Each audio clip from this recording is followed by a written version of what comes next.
Hola, hola. Seguimos con el estudio del curso, con el capítulo 2, la separación y la expiación, con la sección número 4, la curación como liberación del miedo. Y dice, vamos a hacer hincapié en la curación. Y nos va a hablar de la curación, ya nos empieza avisando. El milagro es el medio, la expiación el principio y la curación el resultado. Expiación con mayúscula pone. Hablar de una curación milagrosa, entre comillas, es combinar impropiamente dos órdenes de realidad diferentes. Una curación no es un milagro. La expiación, el último milagro, es un remedio y cualquier clase de curación es su resultado. Ya nos explica. Hablar de una curación milagrosa es combinar impropiamente dos órdenes de realidad diferentes. ¿Por qué? Porque una curación es el resultado de un milagro, es el resultado de una corrección. No puede haber una corrección milagrosa así como que, ay, se me chispoteó y me curé sin querer queriendo, ¿no? Para que haya una curación tiene que haber una corrección en la mente, una corrección del error. ¿Y qué es eso? Es la expiación. Tiene que haber una expiación o tiene que haber un perdón hecho de alguna manera, el perdón de Dios hecho de alguna manera. Entonces sigue diciendo, es irrelevante que cualquier clase de curas, perdón, es irrelevante a qué clase de error se aplique la expiación. Toda curación es esencialmente una liberación del miedo. ¿Qué quiere decir? Que una curación no siempre es una curación física de una rodilla o de, no sé, de una curación de la vista, sino que hay situaciones que no tienen que ver con el cuerpo necesariamente o con la salud del cuerpo, que siguen siendo una curación. Una curación, por ejemplo, de una situación económica, una curación de una relación de pareja, una curación de una relación con los hijos, o con los papás, o con un compañero de trabajo. Sigue siendo una curación. Por eso dice, toda curación es esencialmente una liberación del miedo. Para poder llevar a cabo, tú mismo debes estar libre de todo miedo. No entiendes lo que es la curación debido a tu propio miedo. Un paso importante en el plan de la expiación con mayúscula, es deshacer el error en todos los niveles. La enfermedad o mentalidad no recta es el resultado de una confusión de niveles, pues siempre comporta la creencia de que lo que está mal es en un nivel puede afectar adversamente a otro. Nos hemos referido a los milagros como un medio de corregir la confusión de niveles, ya que todos los errores tienen que corregirse en el mismo nivel en el que ocurrieron. ¿Y en cuál es el nivel donde ocurren los errores? En el nivel mental, no en el nivel físico, sino en el nivel mental. Si cuando confundimos los niveles es que creemos que lo físico o lo palpable tiene más valor o le damos mayor jerarquía, mayor capacidad que la mente, y estamos confundiendo los niveles. La mente es la creadora y la mente es la que se enferma. Y cuando tenemos la mentalidad no recta, es cuando tenemos una enfermedad, un problema, una situación no deseable. Y ahí es a donde nos lleva. Nos explicaban los milagros, que los milagros es una corrección de niveles y se corrige en el nivel mental. Para eso nos dicen, no debes de tener miedo. Si tú quieres hacer un milagro, si tú quieres obrar un milagro, tienes que obrar con certeza, con la seguridad de que eres el Hijo de Dios, que tú puedes, que estás acompañado y que estás en la mente recta desde la verdad, desde donde se entiende cuál es la verdad y desde ahí no hay miedo. Sigue. Un paso importante en el plan de la expiación es deshacer el error en todos los niveles. La enfermedad o mentalidad no recta es el resultado de una confusión de niveles, pues siempre comporta la creencia de que lo que está mal en un nivel puede afectar adversamente a otro. Nos hemos referido a los milagros como un medio de corregir la confusión de niveles, ya que todos los errores tienen que corregirse en el mismo nivel en el que ocurrieron en la mente. Solo la mente puede errar. El cuerpo solo puede actuar equivocadamente cuando está respondiendo a un pensamiento falso. Fíjense qué interesante. Aquí deslinda de toda responsabilidad al cuerpo. Solo la mente puede errar y el cuerpo solo está respondiendo equivocadamente cuando está respondiendo a un pensamiento falso. Cuando el cuerpo está respondiendo a un pensamiento. Y si parece que el cuerpo está enfermo, porque está respondiendo a un pensamiento que lo está enfermando.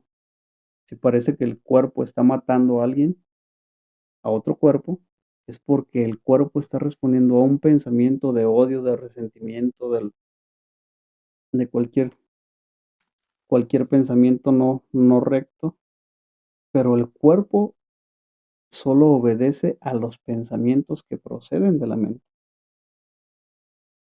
El cuerpo no puede crear, y la creencia de que puede, error básico, da lugar a todos los síntomas físicos. Nos sigue explicando. Dice, las enfermedades físicas implican la creencia en la magia. Aquí el curso utiliza, no sé si ya salió, pero la palabra magia,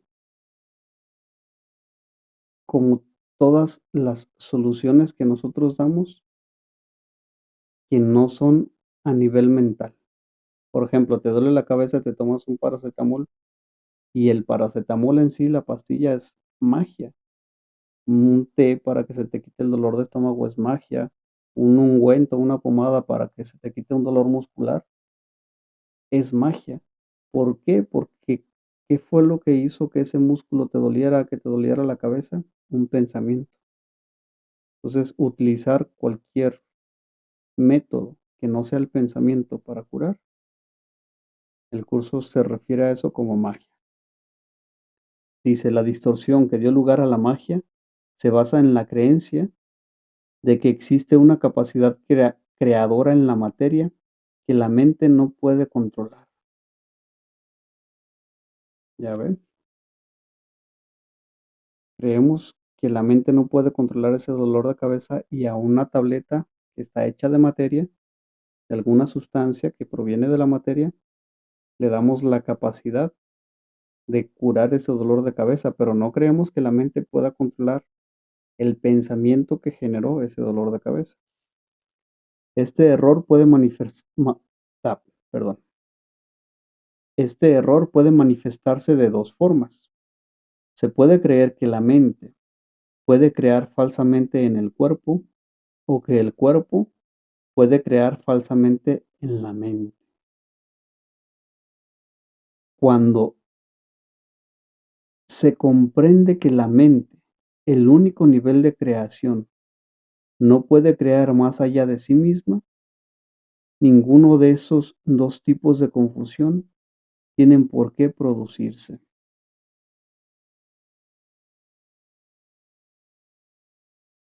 Si entendiéramos esto, si yo lo pudiera entender así profundamente y creyera verdaderamente lo que dice,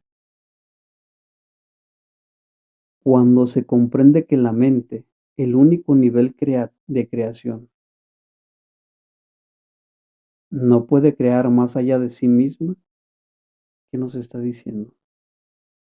Que nosotros somos una mente y esa mente que nosotros somos está en una mente más grande que lo contiene todo, que es la mente de Dios. Y esa mente no puede crear más allá de sí misma, no puede crear un cuerpo. Y si no puedes crear ningún cuerpo, si no hay ningún cuerpo que exista porque no está en la mente de Dios, no hay ninguno de esos dos tipos de confusión no se pueden producir. Entenderíamos que no estamos aquí, que estamos en el cielo, que estamos en la casa del Padre, estamos en la mente de Dios, y no puede haber ningún error de creer que somos un cuerpo y que el cuerpo gobierna la mente y que la mente gobierna el cuerpo, porque el cuerpo no existe. No habría ninguna confusión. Sigue, solo la mente puede crear, porque el espíritu ya fue creado y el cuerpo es un recurso de aprendizaje al servicio de la mente. Ya que estamos dormidos, vamos a utilizar este cuerpo como un recurso de aprendizaje al servicio de la mente. Los recursos de aprendizaje no son lecciones en sí mismos. Su propósito es simplemente facilitar el aprendizaje. Lo peor que puede ocurrir cuando se usan indebidamente es que no lo faciliten de por sí. Un recurso de aprendizaje no puede producir errores en el aprendizaje. El cuerpo, si se le entiende correctamente, comparte la invulnerabilidad de la expiación con mayúscula en lo que respecta a las defensas de doble filo. Ya nos hablaba en una sección o dos anterior de la perfecta defensa de la expiación que no contraataca, que es invulnerable, que es inmutable. ¿Qué nos dice? El cuerpo, si se le entiende correctamente, comparte la invulnerabilidad de la expiación. Si utilizáramos el cuerpo al servicio del aprendizaje, al servicio del espíritu, no tendría por qué envejecer, no tendría por qué enfermarse, no tendría por qué cansarse.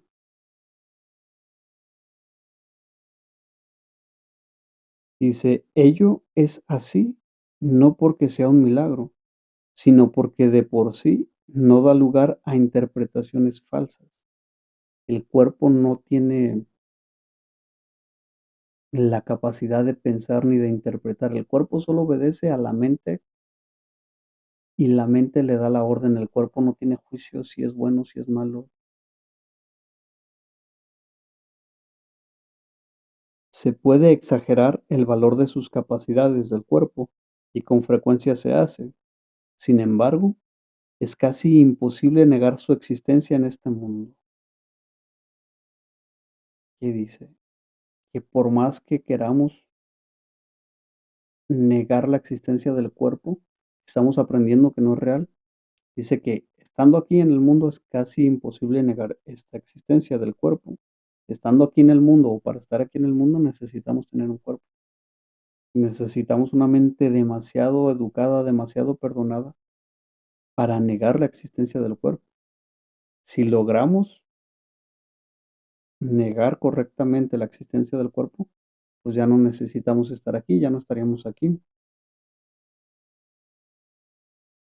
Los que lo hacen se dedican a una forma de negación particularmente inútil. En este caso, el término inútil significa únicamente que no es necesario proteger a la mente negando lo no mental. Si uno niega este desafortunado aspecto del poder de la mente, está negando también el poder mismo. Y sigue diciendo, todos los remedios materiales que aceptamos como medicamentos para los males corporales son reafirmaciones de principios mágicos, lo que les intentaba decir hace ratito. Todos los remedios materiales que aceptamos como medicamento para los males corporales son reafirmaciones de principios mágicos. Este es el primer paso que nos conduce a la creencia de que el cuerpo es el causante de sus propias enfermedades. Fíjense, el primer paso que nos conduce a la creencia de que el cuerpo es el causante de las enfermedades es creer que la materia puede curar al cuerpo, que una tableta, que un té, que un jarabe puede curar al cuerpo.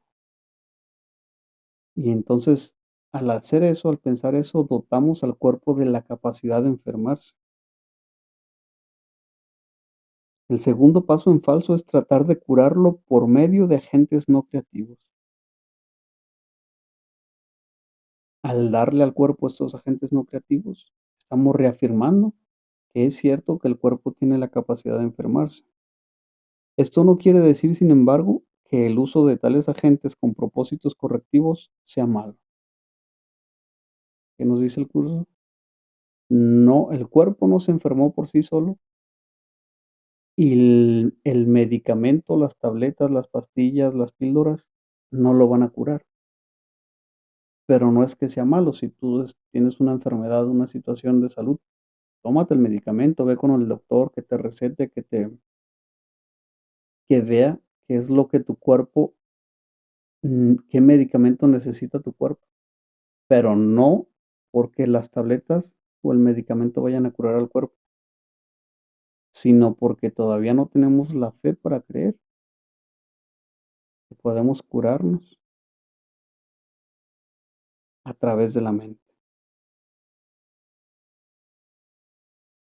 A veces la enfermedad tiene tan aprisionada a la mente que temporalmente le impide a la persona tener acceso a la expiación.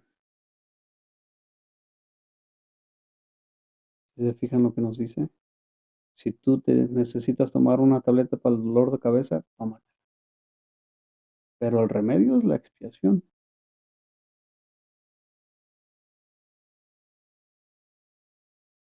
Cuando logremos tener la fe, cuando logremos, cuando hayamos visto los suficientes milagros para ya no creer que el cuerpo se enferma por sí solo, vamos a empezar a darle la vuelta.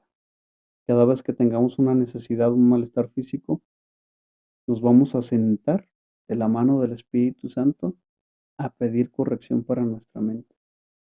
Y vamos a desactivar, vamos a dejar de darle fuerza a todas estas situaciones que nos quitan la paz. En ese caso, dice, tal vez sea prudente usar un enfoque conciliatorio en el cuerpo y la mente en el que a algo externo se le adjudica temporalmente la creencia de que puede curar. Si yo tengo una situación física, un dolor físico, una enfermedad, y todavía no tengo la mente preparada para sanarme a través de la misma mente, de la corrección de la mente, es necesario y es aceptable tomar un tratamiento médico, un tratamiento, eh, usar la magia, como dice el curso, y a la vez sanar o corregir la mente. Conciliatorio, dice, entre la mente y el cuerpo, porque todavía no tenemos esa fe, pero conforme vayamos desarrollando la confianza y la fe, vamos a empezar cada vez más a buscar la sanación de la mente antes que la del cuerpo. Esto se debe a que lo que menos puede ayudar al que no está en su mente recta o al enfermo es hacer algo que aumente su miedo. ¿Por qué? Porque imaginémonos que hay una persona enferma de una situación complicada y le decimos que con tan solo sanar su mente se puede sanar esa enfermedad física. Si esta persona no tiene la preparación o el conocimiento o el acercamiento a este tipo de conocimiento, se va a asustar, le va a dar mucho miedo. Y ese miedo va a producir que la enfermedad o va a provocar que la enfermedad se haga más fuerte, más grande. Entonces hay que ayudarle de esa manera. Hay que acercarle el perdón, hay que acercarle la expiación, pero no hay que intimidar, no hay que asustar, quitándole los medicamentos, hay que ser prudentes y hay que incentivar, tú tómate tu medicamento, tú, pero vamos a perdonar, vamos a corregir la mente. Vamos a tomarnos de la mano del Espíritu Santo y vamos a pedirle que nos lleve hasta donde está el error, que lo sane, que purifique tu mente y la mía, que nos lleve hasta la paz. De por sí ya se encuentra en un estado debilitado debido a esto. Exponerle prematuramente a un milagro podría precipitarle al pánico, lo cual es muy probable que ocurra en aquellos casos en que la percepción invertida ha dado lugar a la creencia de que los milagros son algo temible, lo que les trataba de explicar. Y sigue, el valor de la expiación no reside en la manera en que se expresa.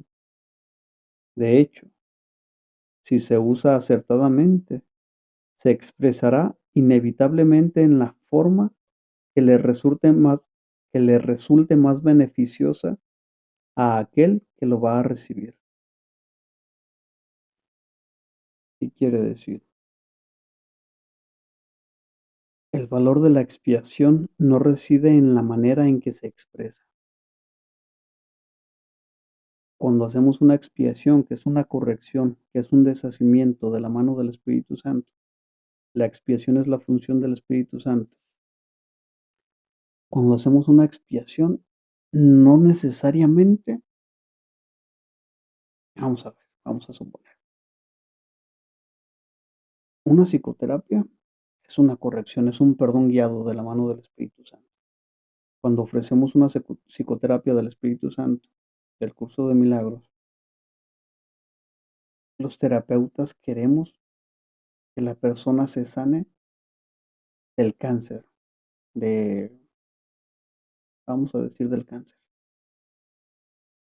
Pero nos dice el curso, el valor de la expiación no es que se haya sanado del cáncer, sino que se haya sanado su mente. Y a veces el problema físico, el cáncer, no se sana, no porque el perdón no se haya hecho correctamente.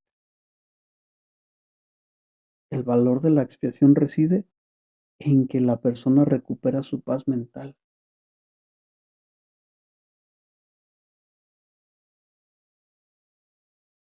Dice, de hecho, si se usa acertadamente, si se hace una psicoterapia correctamente, si se entregan las mentes, si te dejas guiar por el Espíritu Santo,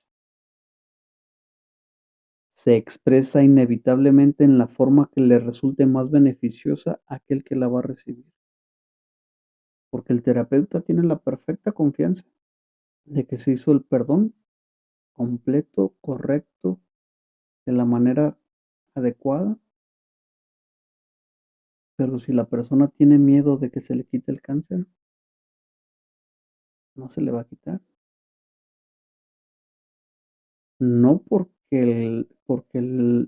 la expiación no se haya hecho correctamente, no porque la psicoterapia no se haya hecho correctamente, sino porque en ese momento la persona no está en un estado mental preparada para recibir ese milagro.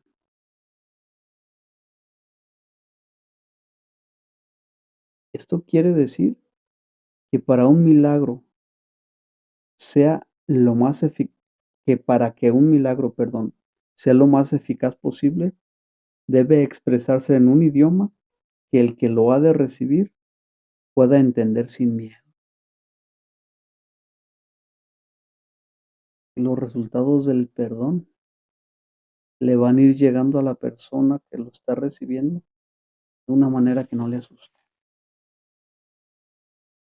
Si una persona está en silla de ruedas y hace una expiación de la manera correcta y todo está favorable para que se levante de la silla de ruedas, pero si la persona se asusta, no va a suceder.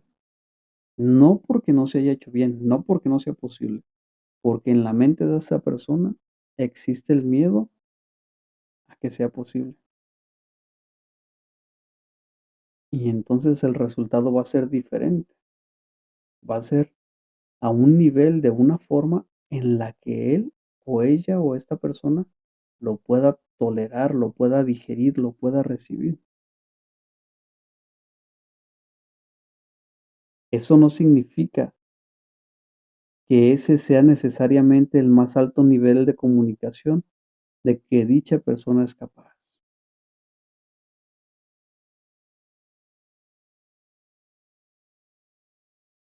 Esa persona puede comunicarse a un nivel más elevado, pero todavía no. Está en un nivel mental de miedo, tiene su mente errada, tenemos nuestra mente errada hasta cierto nivel y nosotros podemos ver la manifestación de las expiaciones de los milagros hasta ese punto, pero no porque sea nuestro nivel más elevado, sino que en ese momento hasta ahí podemos llegar. Significa, no obstante, que este es el más alto nivel de comunicación de que es capaz ahora. El propósito del milagro es elevar el nivel de comunicación, no reducirlo mediante un aumento del miedo, perdón. El milagro se nos va a dar para elevar nuestra conciencia y disminuir el miedo, para crecer nuestra fe y disminuir nuestro miedo. Y aunque se nos pudiera dar un milagro, entre comillas, extraordinario, nosotros no lo podemos ver o recibir todavía, porque nuestra mente no está preparada, se asustaría. Muy bonita sección, espero la hayan disfrutado tanto como yo. Nos vemos en la próxima y les ofrezco un milagro en el nombre de Cristo Jesús, como nos enseñó el Maestro.